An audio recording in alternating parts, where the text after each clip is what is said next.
Amigos, ¿cómo están? Bienvenidos a Radio Uruguay, bienvenidos a La Máquina de Pensar, ¿cómo andan? Espero que anden bien. Vamos a estar hablando hoy, vamos a darle una bienvenida a una actriz, dramaturga. En realidad vamos a preguntarle qué quiere decir hacer la dramaturgia de una obra que, atención, yo fui a ver hace una semana y pico, que quedé fascinado por esa obra y que dije, descubrí la pólvora, esta va a ser la obra del año, en fin, no sé qué, no sé cuánto, y después me enteré que esa obra ya había sido estrenada hace un año, el año pasado, y que había ganado no sé cuántos premios, lo cual quiere decir que, bueno, en el fondo, dentro de mi ignorancia, acerté. ¿Cómo andás, Angie Oña? Muy bien, muchas gracias, me vas a reír. Angie, decime, a ver, primero, Ser Humana, ¿qué premio sacó? Para que vean que no estoy mintiendo. Bueno, tiene el premio de la Escuela de Espectadores como unipersonal, tiene el premio Perdón, de la escuela... en esa escuela de espectadores, los espectadores votan, van a ver todas las obras de teatro de María Esther Burgueño. María Esther Burgueño y Gabriela Braceli, que son dos capas que dirigen la escuela, que tienen un montón de estudiantes, que es hermoso el trabajo que hacen, van a ver espectáculos y los analizan. Ellos que están haciendo un trabajo de formación de público. Exacto, para saber, y de apertura de cabezas, sí, ¿no? Desde dónde miramos lo que vemos y cuáles son, no sé, las conclusiones personales o el espectro de posibilidades de lectura que podemos tener a partir del material que vemos, que es mucho más de un me gusta o no me gusta, ¿no? Claro. Es como una lectura mucho más profunda. Y es un placer, para mí fue un honor que la Escuela de Espectadores nos dé el premio a Mejor Unipersonal y el premio a la actuación, actriz de unipersonal. También tuve el premio como actriz, el premio Florencio, y el premio La Mujer del Año en categoría actriz de teatro. ¿Qué te parece? O sea, no había más premios prácticamente. Impresionante. Fue tremendo, sí. Y yo estaba descubriendo, mirá, que Ser Humana era una gran obra de teatro que me pareció impresionante. Hay que decir que se trata de la vida, narra la vida, y es un homenaje de una psicoanalista, Sabrina Spielrein, que nació en 1885, murió en 1942. Es alguien que, en mi caso, yo la conocí a través de una película que se llamó Un método peligroso, dirigida por David Cronenberg. Hubo otra, pero también la había descubierto a través de una biografía de Jung, que me había impresionado, una biografía contra Jung que leí, que está hecha contra Jung, mira. pero me Esa no la gustó tengo. mucho. Se llama Jung, el Cristoario, está escrita... Mira. Sí, pero igual está muy bien, ¿no? Porque te hace pensar, cuando Sí. están criticándolo, te hace pensar. Y después había otro personaje que no aparece en tu obra, que se llama Otto Gross, Otto. y que aparece Querido también, Otto, que sí. aparece también en En la película está muy... Un muy, método peligroso, sí. ¿no? Y bueno, después hay otra película disponible en YouTube que se llama Te doy mi alma, Te doy mi es alma. hermoso. Prende Y mi también está el alma. documental de Sabina Spielrein que se llama Yo- Mi nombre era Sí, Sabina sí, Spielrein, sí. que ese se puede encontrar creo que en alemán con subtítulos en inglés, no en español, pero bueno, sí. Lo estuve buscando, vos sabés que no lo encontré ni En con YouTube eso. estaba. No. Ah, lo Sí, buscaste. sí. Mirá, yo lo busqué en Capaz YouTube que y lo no. bajaron, a veces pasa Sí, a que veces está. puede ser. Lo estuve buscando para bajar, para verlo. Y nada, lo vi disponible solo en Amazon. Sabina, ¿cómo encontraste vos? Yo ahora ya expliqué cómo lo conté. ¿Cómo encontraste vos a Sabina, Angie? Googleando, mira, la verdad fue googleando. Yo soy una apasionada de la obra de Jung, de Freud también, no rivalizo con ninguno. Me parecen dos monstruos y dos personajes alucinantes, dos personas increíbles con todos sus mambos y todas sus cosas. Sí, ¿no? muchos mambos. O sea, me encanta encontrarle el personaje, esa cosa oscura o esa cosa contradictoria, claro, que tiene cualquier persona. que tenemos todos. Entonces, bueno, básicamente la obra de Jung me apasiona bastante y soy una apasionada del mundo onírico también. Entonces estoy muy en contacto con mis sueños y con mi información inconsciente. Un día había soñado ¿Escribís los sueños? Sí, los escribo y voy a un taller de sueños donde nos encontramos todos los viernes con un grupo, todos varones y yo, todos psicólogos y yo. ¿Pero vos sos psicóloga, perdón? No, soy una atrevida, nomás me apasiona la psicología y me apasiona vincularme con el universo, pero no soy psicóloga. Soy decodificadora biológica, eso sí, estudié biología total, que fue como la puerta que se abrió a esas otras áreas y esas otras dimensiones, y todo desde mi actriz, ¿no? Porque no es que, en realidad me apasiona el bicho humano, porque soy actriz, claro. Y entonces también me apasiona mi funcionamiento y me apasiona el autoengaño y las trampas que nos hacemos a nosotros mismos, y en el proceso de ser actriz empecé a descubrirme muchas trampas personales que me hacía a mí misma y que desprogramarlas contribuyó a mi libertad de acción, y eso me apasiona. Entonces, me acuerdo que esa noche había tenido un sueño que me había dejado bastante perpleja y en la locura, googleando, porque además era como así, buscando información de Jung, doy con Sabina Spielrein. Y ahí veo que ella había sido la primera amante de Jung, que había sido enferma psiquiátrica y que pasó de ser enferma psiquiátrica a ser psicóloga y que dio vuelta toda su vida. Fue Eso es lo más increíble, ¿no? Digamos, sí. A vos no te gustó la película de Cronenberg, No. pero un método peligroso, una cosa que más me impresionó es ver cómo presentan a Sabina Spielrein como al borde del caos, de la histeria, o sea, totalmente descompensada, una persona totalmente Sí. enferma psiquiátrica, digamos, con lo que podríamos decir con todos los estereotipos que creamos, ¿no? O sea, alguien totalmente sacado, salido de la realidad, y cómo esa persona, ese paciente, no solamente se cura, sino que estudia medicina, psiquiatría, se hace psicoanalista y se convierte en la segunda mujer psicoanalista. Sí. Todo eso en un par de años. Sí. Entonces es un De hecho, su proceso de sanación dentro del psiquiátrico fue de 10 meses, o sea, en 10 meses le dieron el alta. Sí, estuve leyendo. Que Sí. hay autores que sostienen que ella no tenía más que una gran crisis adolescente. Claro. Eso me parece espeluznante y alucinante al mismo tiempo, porque claro, ella era una gran incomprendida, Claro. y había mucha presión social y mucha presión familiar que contribuían a su mal comportamiento. Ella era una inadaptada, realmente, no quería saber nada, ni con las reglas morales, ni con la obligación de ser algo que ella no sentía que era. Entonces, claro, la enfermedad fue también una manera de denunciar que ella estaba en un lugar de enfermedad solapada. Claro, ¿no? vos lo planteás muy claramente. La obra de Angie Oña, lo que hace es contarnos toda la vida de Sabina, pero arranca ya desde niña, arranca con esta inadaptación y plantea, por lo menos lo que me acordaba, es esa idea de Freud de que el enfermo aprovecha su enfermedad para quedarse y no seguir creciendo, y sobre todo para quedarse y no tener que andar relacionándose con el resto de la gente, ¿no? O sea, el que no soporta a la gente, como muchos no soportamos de repente en algunos momentos, pero digamos, estamos obligados a crecer y y a tener que transar con la gente. El enfermo lo que hace es no transa con nadie y se queda en ese lugar. Sí, exacto. A veces, o sea, hay una conveniencia, tal cual vos lo decís, del enfermo de estar en ese lugar que impide el paso hacia el crecimiento. Pero realmente la enfermedad es una oportunidad para tomar ese paso. Entonces pienso ahora, mientras te escuchaba, pienso en la dependencia del victimismo. Todos nosotros conocemos a alguien que esté como un poco... Que se victimiza. Exacto, y prisionera de ese funcionamiento porque en algún momento le sirvió para algo, Obvio. ahora quizás ya no le sirve para nada, pero sigue funcionando de esa forma porque hay una ausencia de toma de conciencia del lugar que uno está pisando. Claro. Entonces, en el momento que tomamos conciencia de una enfermedad que estamos transitando, también tenemos la posibilidad de elegir un nuevo rumbo para sanar, ¿no? Y muchas veces al ver esta enfermedad, y más cuando, bueno, en el caso de Sabina era algo como, fue muy claro, hay cosas mucho más difíciles de Más transitar, saladas, sí, ¿no? sí. Donde básicamente uno no tiene la información de que uno mismo es el dueño de su libertad y su salud, ¿no? A veces nosotros nos sentimos, de hecho al sistema le conviene que creamos que somos dependientes de un funcionamiento, ¿no? que en realidad... Y aparte te paraliza, entre otras cosas, el miedo.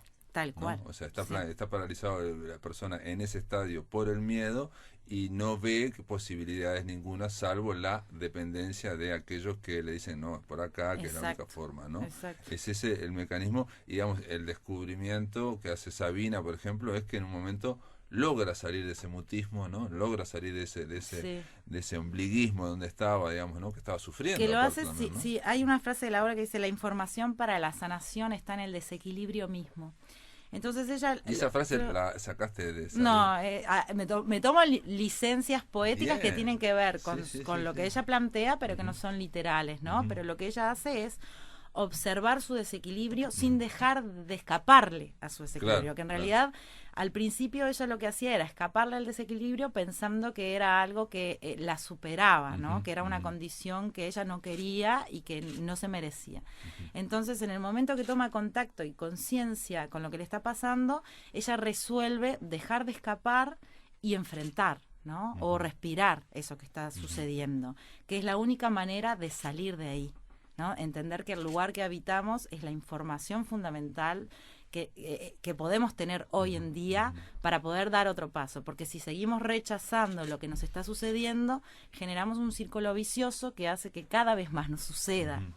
Bueno, ahí usas la frase de Jung que dice, es extraordinaria, que aquello que niegas te somete y aquello que asumes te transforma, tal cual, ¿no? es eso. Y es lo que logra Sabina en tu obra, Naye, que una de las cosas brillantes de tu obra y de tu actuación es cómo nos metes en el mundo de la locura de Sabina a través de una pizarra y con una tiza, digamos, básicamente, porque digamos, toda herida psíquica, toda enfermedad psiquiátrica, en el fondo es una especie de laberinto, ¿no? Como que alguien está perdido en un laberinto creado por sí mismo, digamos, y que al cual no le encuentra salida, ¿no? Exacto.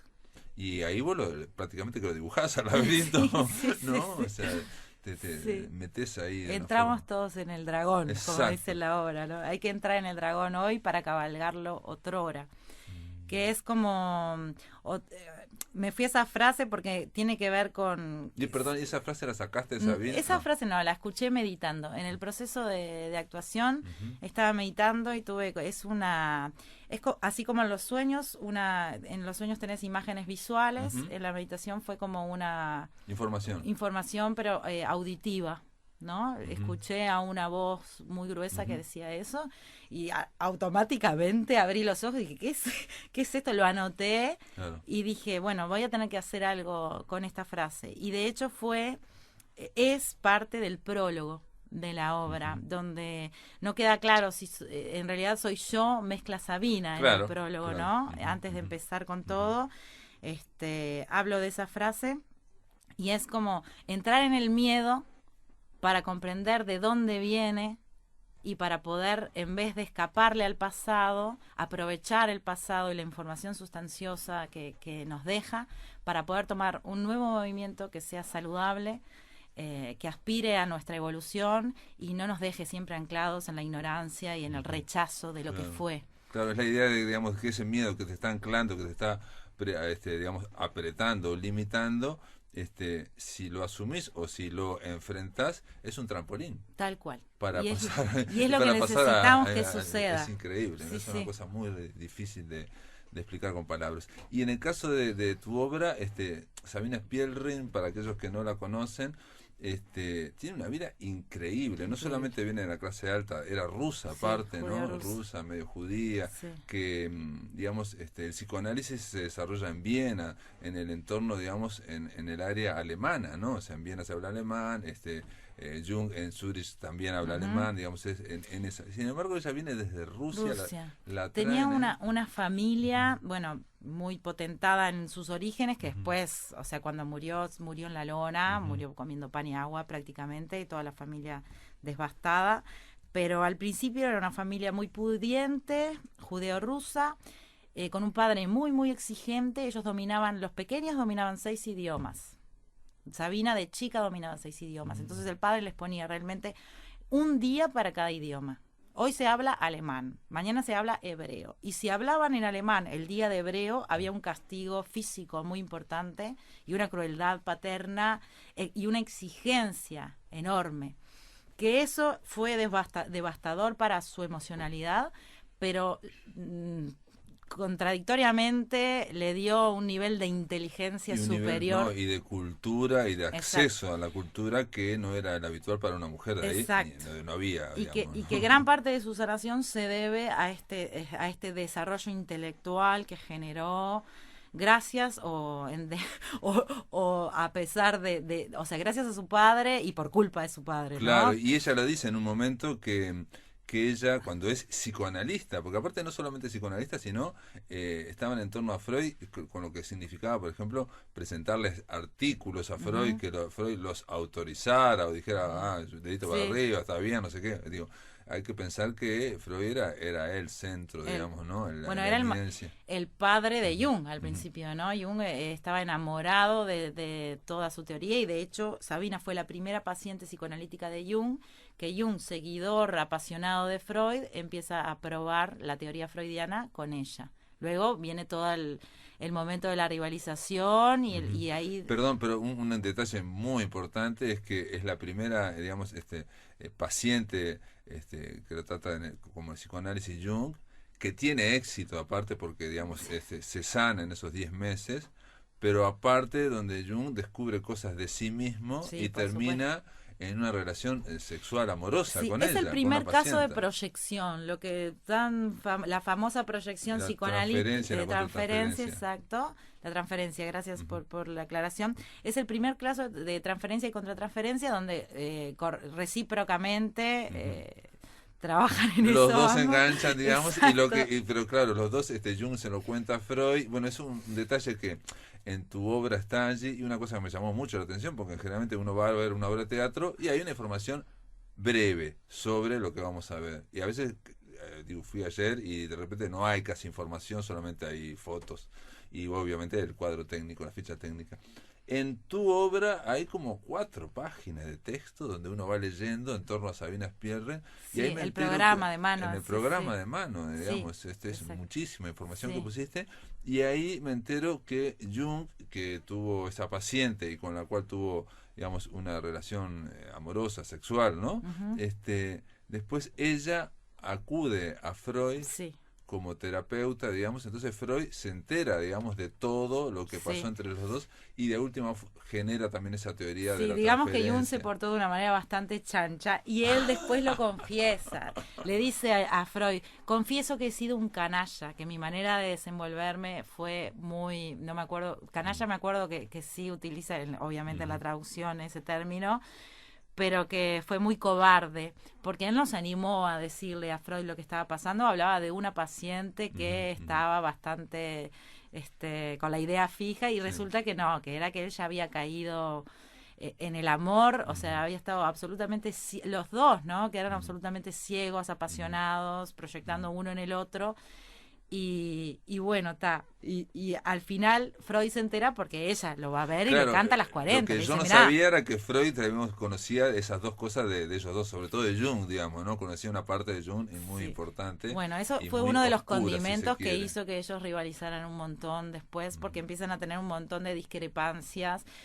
Una de las cosas que creo que está en el método peligroso, no me acuerdo El si método está, peligroso, sí, puede ser. que en un momento Jung le contaba sus sueños a Freud Ujú. y cuando le pidió a Freud que le cuente él un sueño, Freud dijo, no, no te voy a contar ni mi sueño Ujú. porque vos me vas a rebajar Me o vas algo a así. psicoanalizar, sí, Entonces sí, ahí sí. Jung dice, bueno, y ahí él perdió toda su autoridad y Ujú, perdió toda credibilidad conmigo porque si no es capaz de confesar un sueño, ujú, entonces ¿de qué se está defendiendo? Y ahí empezaron los CEOs a rivalizar y boicotear. Cuando Freud se entera de este pasaje ujú. con Sabina, y Sabina, Freud le dice a Sabina, le doy toda mi admiración con respecto a cómo usted se desenvolvió con este tema. Realmente le pido disculpas porque lo que me llegó a mí de parte de Jung fue algo Sí, totalmente claro, claro. distinto, porque al principio Freud le había escrito a Sabina y le aconsejó que se dejara de jorobar básicamente Claro, y la que dejara típica, de no le hacer creía. ruido Sí, sí. porque estaba siendo muy contraproducente para la Para el asociación movimiento psicológica. psicoanalítico, claro. Exacto. Pero entonces Sabina no se Ujú. cayó y fue y le cantó las 40 y ahí dijo, bueno, Claro, ¿qué claro. tenemos acá? Lo ¿Cuál que es el pasa es que, sí, digo, panorama? en un método peligroso o en otras películas lo que estamos viendo es gente que se estaba metiendo a explorarse en su inconsciente digo, manteniendo un barniz o digamos una fachada de ciencia, pero también es Exacto. altamente subjetivo. Estamos hablando de que estaban jugando con fuego, Tal cual. Sí, básicamente, sí. fuego interior. Fueron tres. Yo te juro que no puedo dejar de apasionarme con estos personajes porque es increíble. Los tres son bellísimos, repletos de contradicciones y de aciertos y de maravillas. Son tres monstruos increíbles. Bueno, amigos, seguimos después de la pausa. Estamos conversando con Angie Oña sobre su obra de teatro que se llama Ser Humana. Estamos compartiendo una de las mejores entrevistas del 2019. Amigos, continuamos en La Máquina de Pensar. Estamos conversando con la actriz y dramaturga Angie Oña sobre la obra de teatro Ser Humana, que es un unipersonal en la que ella hizo la dramaturgia y aparte actúas vos, Angie, con un despliegue físico impresionante. Y esta obra de teatro narra la vida de la psicoanalista Sabina Spielrein, que es una de las pioneras del psicoanálisis, ¿no? Fue la segunda mujer, digamos, de un movimiento del psicoanalítico que básicamente eran el 99% hombres, ¿no? Obviamente eran todos hombres, ¿no? Y de hecho Freud lo que quiere eran hombres y judíos, lo que quería era sacarlo del tema judío, por eso quiere cuando Carl Gustav Jung se interesa por el psicoanálisis, lo nombra, quiere que nombrarlo presidente, en fin, porque vos sos ario, ¿no? Sí, o sea, claro. no Era sos, su manera de abrirlo a todo el mundo. Exacto, es para abrirse y no quedar cerrado en Viena en un círculo así. Y en el caso de Sabina Spielrein, esta es la parte que contamos, es la primera parte, porque ella después tiene una cosa increíble que se produce la Revolución Rusa y desde Rusia Lenin no sé quién la llama para que vaya a Moscú, en fin, y que empiece a hacer el psicoanálisis allá y genera la primera jardín de infantes, en fin, kindergarten, analizando a los niños, algo que nunca se había hecho absolutamente. Y en Te doy mi alma llega a decir en un momento que bueno, uno de los niños era medio extraña, digamos, tenía problemas, un chiquilín, y resulta que era el hijo de Stalin, ¿no? Y obviamente Stalin, cuando llegó al gobierno, al poder, la borró todo aquello, ¿no? Entonces ella quedó entre el movimiento psicoanalítico, entre el stalinismo, y después finalmente muere trágicamente asesinada por los nazis que van toda su familia, igual sus 3 hermanos mueren en manos de Stalin, o sea, no Stalin propiamente, pero el ejército del stalinismo, del sistema, ¿no? Sí. Y la terminan, bueno, de hecho, en esa época Rusia hizo un pacto secreto con Alemania, o sea, porque hay quienes se cuestionan por qué ella no huyó de Rusia, ¿no? En esta época donde fue asesinada. Stalin había prohibido el psicoanálisis en esa época. Ella vuelve a Rusia después de la muerte de su mamá para estar cerca de su familia y para fundar la primera asociación psicoanalítica del país, donde también abre esta guardería, que después tiene que cerrar porque el stalinismo la cierra, y había un pacto secreto entre Stalin y Hitler que se juraban fidelidad mutua. Entonces, en Rusia, en esa época, no existía propaganda antisemita. Entonces, los judíos no estaban tan enterados del peligro que estaban viviendo el resto del mundo. No era moneda corriente darse cuenta de eso. Entonces, cuando Hitler traiciona el pacto y ingresa y los liquida a todos, ellos son engañados también. Yo he leído algunas cosas que le dicen a todos los judíos que se tienen que presentar con las llaves de su casa y no sé qué, a algún lugar para X cosa, y todos van y resulta que ahí les sacaban la ropa, les sacaban todas sus pertenencias y iban directo a un camión a ser exterminados. Entonces, bueno, ella fue víctima de esa constelación horrorosa, que tiene que ver con que también, o sea, en los últimos años de su vida estaba prohibido psicoanálisis, seguramente ella trabajó de forma clandestina, ella era cirujana también, trabajó haciendo cirugías los últimos tiempos de su vida. Era impresionante lo que era esa mujer. Y una cosa que aparece en tu obra es que, digamos, algo que también, digamos, aparece en tu obra, pero yo ya lo he leído en internet, también digo, son informaciones de que muchos de los conceptos de la propia que desarrolló o que planteó Sabina Spielrein, fueron tomados por Freud y fueron tomados por Jung, ¿no? Concretamente, digamos, el que más famoso era que Freud le dijo, no, digamos, el principio de Tánato que vos estás planteando, no, y pasaron 10 años y después lo retoma y lo pone en una nota al pie, se llama. Esto alguien lo escribió. Bueno, para Jung fue inspiradora desde el principio, estando enferma incluso e internada. Ella, aparentemente, las conversaciones que tenía con él, para él eran muy reveladoras y le abrían un panorama que hasta ese momento no había contemplado. De hecho, después de sanar, parece que las conversaciones eran muy largas y profundas.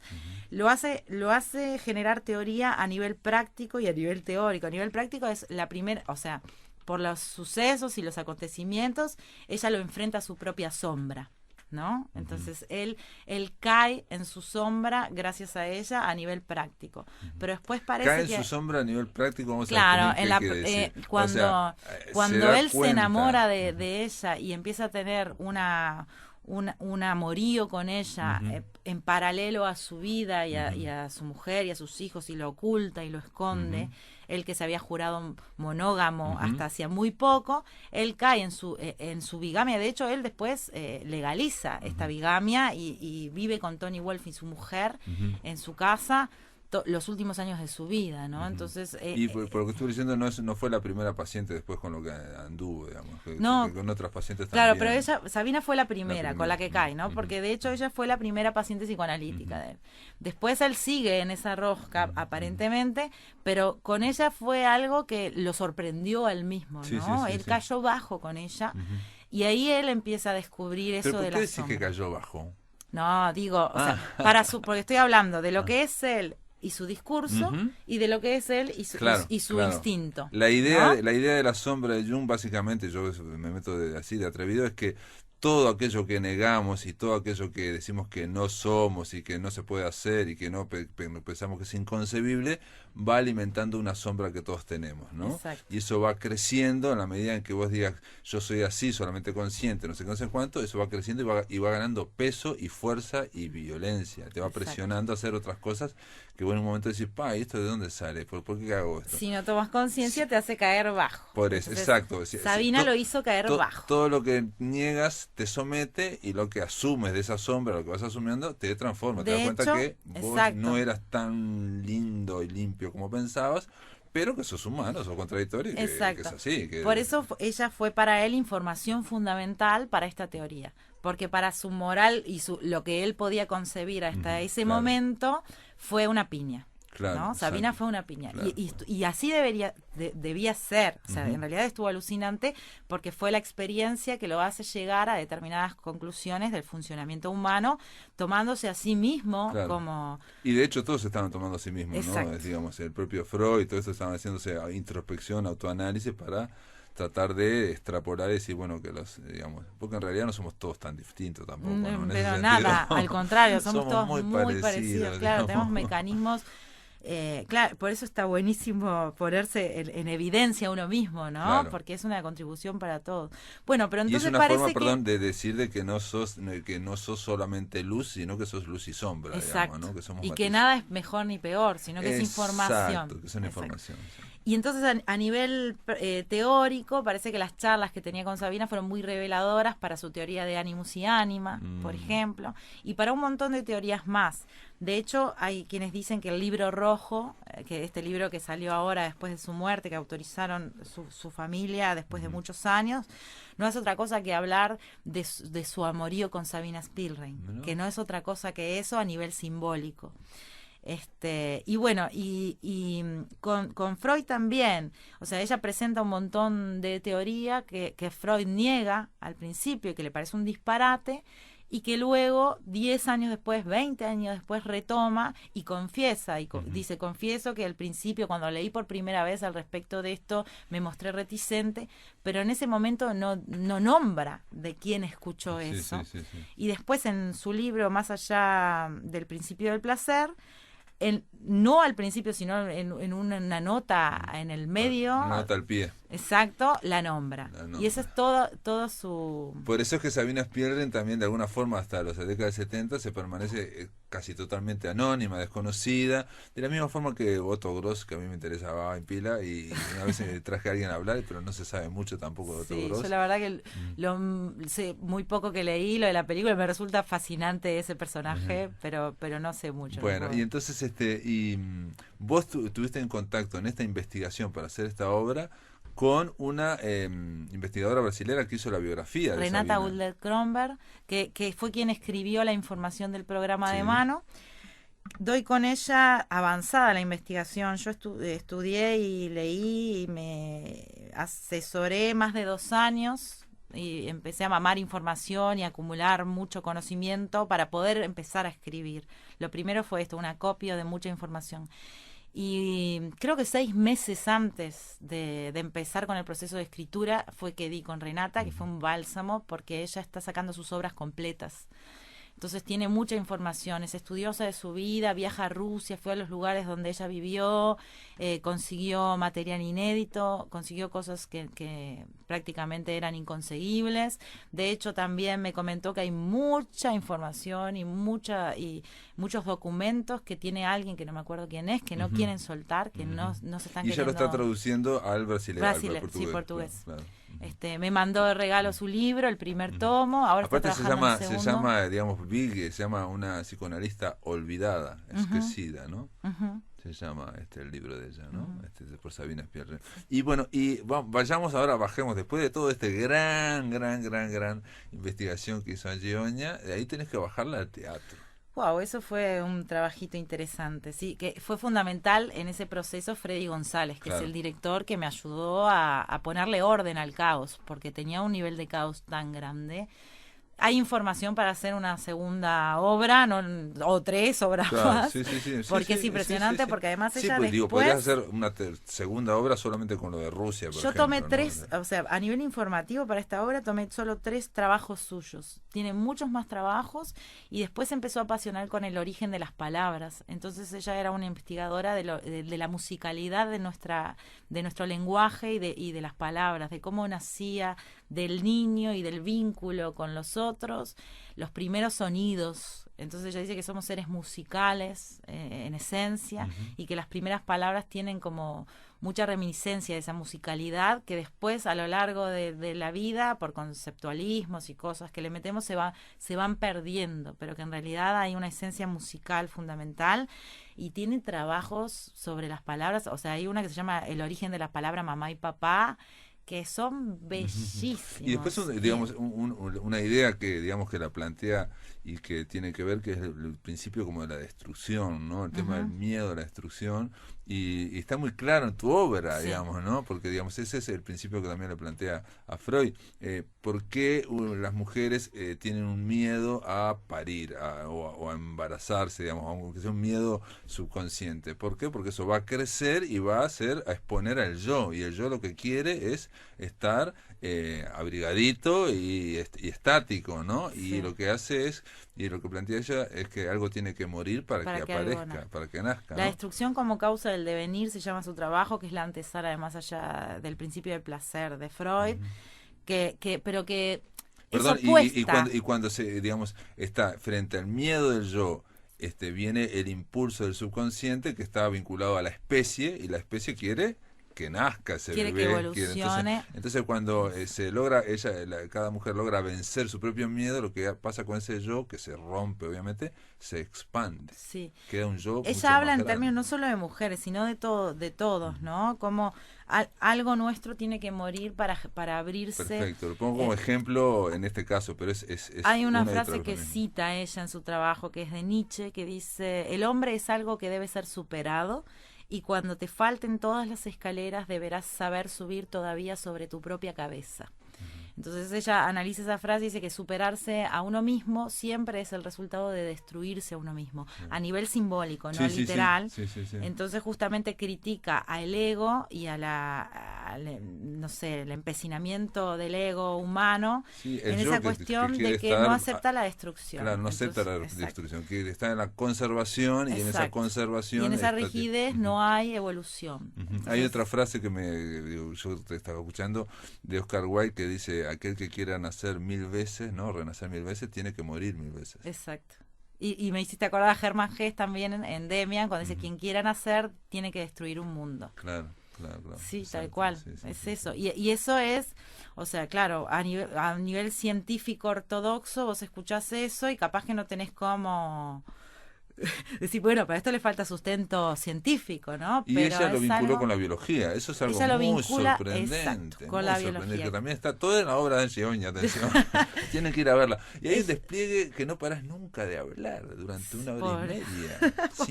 Es en un momento, es un poco hasta agobiante, desesperante, porque estás dando voz y movimiento a ese mundo de Sabina Spierren que cae sobre nosotros así como una marea. Y yo te decía que incluso tensa todas las posibilidades del teatro en cuanto a dar información, digamos, ¿no? Porque en general el teatro le interesa más la dramaturgia, lo dramático, y dosifica la información. En tu caso, en un momento...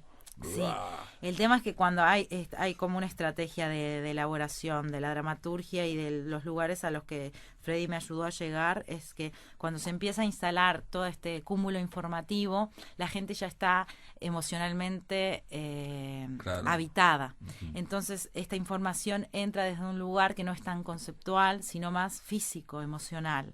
Y hay un bombardeo informativo que está puesto a propósito para generar cierto estado de desconcierto en el cuerpo del espectador, y que tiene que ver con, yo creo que con la emocionalidad que despierta todo esto, que nos pareció mucho más asertivo que el bla bla desde un lugar frío, ¿no? Sí. De hecho, bueno, hay una serie, digamos, de recursos teatrales para que ese torrente informativo sea interrumpido, fue algún, ¿no? Teatro dentro de teatro, hablar con algunos espectadores, en fin, una serie de cosas, pero es cierto que uno se siente como abrumado, como cuando termina la obra. Primero uno, digamos, esa fantasía que tiene todo el mundo, dice, ¿cómo hacen las actrices para acordarse de todo durante 1 hora y media y no errarle a nunca nada, ¿no? Pero después, vos en tu caso no te paras nunca de moverte, nunca, siempre te estás moviendo, y emocionalmente, como decís vos, uno termina como una especie de agotamiento, como decir, todo el mundo se para y se pone a aplaudir porque quedan como hipnotizados. Sí, y que hay mucha gente que me dice, necesitaba irme en silencio, ir a la Rambla, a caminar en soledad, a procesar claro. Toda la información, a respirar. Porque hay una cosa muy interesante que dicen que es como una mezcla de tristeza y belleza y de esperanza al mismo tiempo, claro. que tiene que ver un poco con lo que ella dice, ¿no? Que somos dividuos más que individuos, que el ser humano consiste en emociones y emociones contrarias al mismo tiempo. Entonces creo que en un momento la obra genera eso, una emoción y su emoción contraria, y es como el placer de sentirse humano y al mismo tiempo el horror de reconocerse. No, pero aparte yo te decía que, me pasó, que fui con una persona y salimos hablando y cada uno había, recordaba algo distinto. Exacto. O sea, era como haber visto, yo que sé, Rashomon. O sea, cada uno traía uno, ¿no? ¿Con qué te quedás de y entonces estabas hablando, y uno no se acordaba lo que había visto el otro y viceversa, digamos, ¿no? Y eso está pasando. Y de hecho, enseguida pensé, bueno, habría que verla de nuevo para ver, ¿no? Bueno, hay gente que ya la vio 10 veces, es increíble, hay gente, sí. De hecho, ahora te contaba, viste acá en la puerta, pasó una chica y me dijo, vos sos Angie, yo vi Ser Humana 2 veces. O sea, que hay gente que quiere volver a procesar de otra manera la obra. Sí, o por lo menos sabiendo el argumento ya abrirse de otra forma a la información. Igual yo creo que veas cuantas veces las veas, siempre vas a descubrirle algo nuevo, porque realmente es muchísima la información. Y vos dijiste en una entrevista, porque has dado muchas entrevistas que estuve viendo, que para vos en cada obra descubrís algo nuevo. Sí, increíble. ¿Qué quiere decir porque eso? Porque en realidad los actores estamos entrenados para poder hacer algo que ya hicimos 20.000 veces, como si fuese la primera vez, ¿no? Uh-huh. Eso por un lado. Después, según las circunstancias que estén sucediendo, para mí la obra significa en el momento una cosa distinta. Por ejemplo, ahora con todo lo que está pasando a nivel social y todo esto que está pasando en los países vecinos, con esta cuestión militar imperante, lo que está pasando en Brasil, lo que está pasando en Chile, para mí hay algunos pasajes de la obra que cobran una dimensión que es increíble, que no es la misma dimensión que tenían el año pasado, ¿no? Donde de repente estos temas no estaban tan en tapete y de repente el año pasado otros pasajes cobraron una dimensión. Asimismo también es un unipersonal, estoy sola, pero hablo mirando a los ojos del público. Entonces, según lo que vea en ese momento, cómo me estén viendo, desde qué lugar me esté viendo la señora, que le digo señora Vence, etcétera, es lo que me pasa. Entonces, cuando me vinculo con una espectadora o un espectador, le digo, te miro los ojos aquí y ahora. Según esos ojos, es lo que me pase a mí en ese momento cuando digo eso. Claro. Entonces hay veces que es muy revelador y hay pasajes que me emocionan un día que otro día no tienen tanta dimensión y son otros los pasajes que tienen más dimensión ese otro día, y yo creo que también tiene que ver con el inconsciente de los presentes que constela en ese momento, ¿no? Es muy loco y es muy difícil de explicar, pero cuando miro a determinada persona y digo un pasaje fundamental, yo creo que esa persona es la que le da la energía a ese pasaje en ese momento. Y a veces pienso, tengo imágenes, siento cosas que están dadas por quien me está mirando. Ujú. Y en el caso, digamos, del despliegue físico, me parece una pavada lo que te estoy preguntando, pero O sea, me pregunta que es muy pero todo el gracioso. mundo Me ha te lo preguntado, ¿te preguntará. drogás? Me ha No, preguntado. y vos después de la actuación, ¿cómo terminás? ¿Terminás exhausta o Termino no? un poquito, en realidad suele pasar que, por ejemplo, son 2 funciones, ¿no? Entonces suele pasar que la segunda función voy exhausta porque la función del día anterior Claro. me agota, Ujú. pero es cuestión de empezar a hacerla y empiezo, es una maravilla que tiene el Claro, teatro, a engranar, engranar, se engranar, genera. y cuando termina la obra, lejos de estar exhausta, estoy un poquito sobregirada. Mirá vos, la Entonces, adrenalina. exacto. Entonces Mirá vos. después tengo que esperar a que mi cuerpo vuelva a estar en calma para dormir. Me cuesta dormir ese día porque estoy como, claro, estaba cansadísima Eléctrica. hasta las 8:30, 8:30 me empecé a preparar para la obra. No sé, acumulé energía durante el proceso. De hecho, perdón, la última función, no me sentía bien y hacía mucho calor. Y los focos me estaban generando un calor increíble. Cuando empecé a sentir, durante la función, que nunca me pasa, que me empecé a sentir mal, me empecé a marear, empezó a llover como loco, empezaron a venir truenos y el techo del teatro es de chapa. Entonces, casi me muero en ese momento y dije, wow, ¿cómo hago para sacar la proyección Sí, de la voz para que me escuchen de allá desde el balcón? De hecho, ahí saqué un monstruo, no sé qué saqué, me olvidé que me sentía mal y terminé la función. La había dejado llover, pero la terminé 10 veces más arriba que todos los días porque ya la lluvia me colocó en ese lugar. Me acuerdo que Ori, la que saca las fotos, que es una genia, fue sobre el final y la vio desde el balcón y me dice, nunca te vi tan potente en el final. Le digo, lo que pasa es que llovió. Impresionante. Impresionante. Bueno, muy bien, Angie Oña. Felicitaciones por ser humana, es la del unipersonal. Reitero que ganó el Florencio y otros premios más. Gracias por estar en la máquina de pensar. Un placer, Che. Muchas gracias a vos. Gente, seguimos en la máquina de pensar compartiendo lo mejor del año 2019. Hola, mi nombre es Ibero Laventure. Voy a compartir con ustedes una serie de poemas. El primero de ellos es del año 2001, del libro Petardos más tuerzos. El poema es homónimo, se llama también Petardos más tuerzos, y es más o menos así. El panqui, el desdentado, el enfermo, el condenado, el anémico, el trolo, el jorobado, el bulímico, el miedoso, el sorete, el triste, el andrajoso, el ridículo, el sucio, el viejo, el loco, el solo, el pendejo, el impuntual, el tuerto, el ogro, el payaso, el incoherente, el ácido, el repelente, el miope, el pajero, el tarta, el incendiario, el indigente, el chupaconcha, el mentiroso, el putañero, el incestuoso, el plasteta, el lento, el impertinente, el hijo de puta, el marginal, el imprudente, el sádico, el misterioso, el eyaculador precoz, el callado, el paranoico, el vago, el enamorado, el odioso, el mantenido, el irresponsable, el invisible ante los días. Todos ellos y él es igual X. X es igual todos ellos más yo. Si despejas la incógnita, todos ellos es igual yo. Porque yo soy él, el artículo boludo que sostiene la acción devastada por estos mediocres que no dejan de ser yo mismo en esta ecuación mal resuelta, pero que al fin y al cabo me sirve para explicar lo que quiero demostrar, porque después de todo es una poesía y a nadie le tendría que importar si despejé bien o no la X.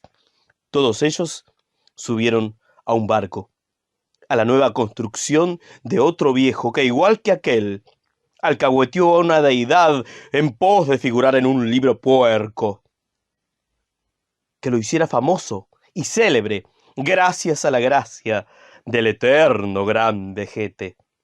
Todos ellos se fueron a navegar en impacientes charcos de hastío y volvieron sedados un 6 de enero, cuando clareaba la incertidumbre sobre la falda rajada de un alba mojada y expectante.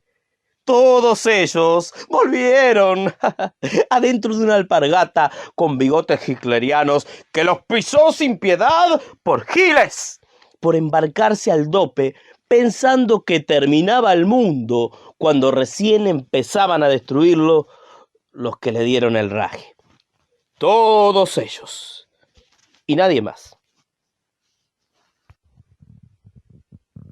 El siguiente poema se llama Transparencias de ramas errantes. Es un poema inédito. Niños en sillas de ruedas, con mirar ausente y la cabeza turbada hacia un lado y la baba cayendo hacia el otro. Pájaros que no vuelan, que transparentan su sensibilidad de otro mundo, o tal vez su agonía. Padecen la diferencia de no poder volar, de no poder ser autónomos en este complot denigrante de telaraña social. Hombres en trabajos rentados, de mirar competitivo y la cabeza pegada a un celular hacia un lado y las tarjetas llenándole los bolsillos hacia el otro. Padecen la diferencia de no poder ser libres, de no poder ser autónomos en este cotillón denigrante de podredumbre social. Pájaros enjaulados que transparentan su frustración de otros modos, o tal vez su agonía. ¿Para qué existen los pájaros que no vuelan? ¿Para qué existen los pájaros que no son libres? Para cantar y evidenciar ante el silencio un grito que nos acerque a una esencia tan perdida como aquella quebrada rama por la que caímos un día sin haber aprendido nada. Bueno, ahora voy a compartir, por último, un poema del libro Y la nada es un todo floreciente, un libro del 2018 editado por Yagurú. El poema lleva por título Acróstico. Soy el ojo osteoporósico de una pena añejada en dolor. Soy el miedoso rincón que bravío expandió sus alas en el vuelo de una hoja. Soy el grumo negro expelido por la uretra de un padre torturado por una vida que lo enterró niño. Soy el feto envasado al vacío que no soportó en el vientre de una madre culposa por tanta mierda heredada desde el escapulario vejado de su cristiandad absorta. Soy la lágrima que le tocó el culo a la sonrisa y salió corriendo remendando al Kleenex en la rancia mezcla de sudor y semen seco. Soy el que no recuerda a su hermano muerto, el que la desmemoria trajo a la vida a una nueva hermana sepultada en el acróstico perineo de incertidumbre y contradicción por el que todo pasa. Soy el del Colegio Fátima, cuna de curas pedófilos, de pequeños burgueses malcogidos y de niños crueles, hoy devenidos en poetas trasnochados, de metáforas llagadas por el útero de una poesía de bestsellers, para el consumo del ego de una cincuentona hambrienta de hipérboles orgiásticas. Soy adolescencia fiebrada en el devaneo de sábanas manchadas por las vulvas cerradas en la sequedad del adiós. Soy un logaritmo extraviado entre los árboles sin sombra del Parque Valle, encontrado en la insolación de una mañana cualquiera entre las gaviotas carroñeras de una duna de sol y mar. Soy un personaje atrás de la pantalla. Soy un mal actor delante de la vida.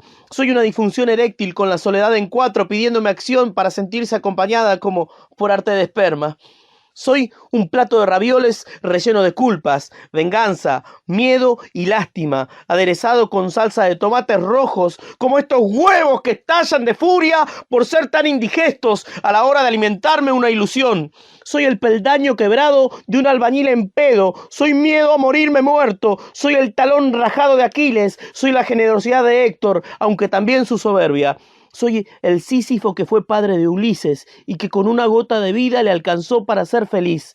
Soy el que pudo amar a los rulos concéntricos que giraron en su glande como burbujas resistentes al calendario del sinsabor. Soy el polo opuesto del altanero hoyo alterno a la chatura de los días. Soy el yonki de Tristán Narvaja. Soy el puto de Telón Rojo. Soy el paria de los hermanos Muñones. Soy la mugre en la oreja del miedo. Soy la hemorroide sangrante del culo de un estado usurero. Soy lo que soy porque no soy lo que quise ser. Soy lo que fui porque no quise ser lo que quisieron que fuera. Soy esto, aquello y lo otro. Soy más acá, soy más allá. Ay, correte un poco más y decime lo que soy porque acá no me devuelve nada al espejo. Soy torpe, soy pajero, soy fugaz, soy un fleco.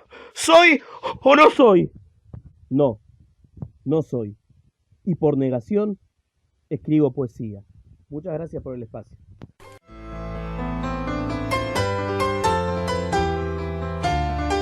Amigos, espero que les haya interesado. Esto ha sido todo por hoy. Mañana continuamos por Radio Uruguay. Que lo pasen muy, pero muy bien.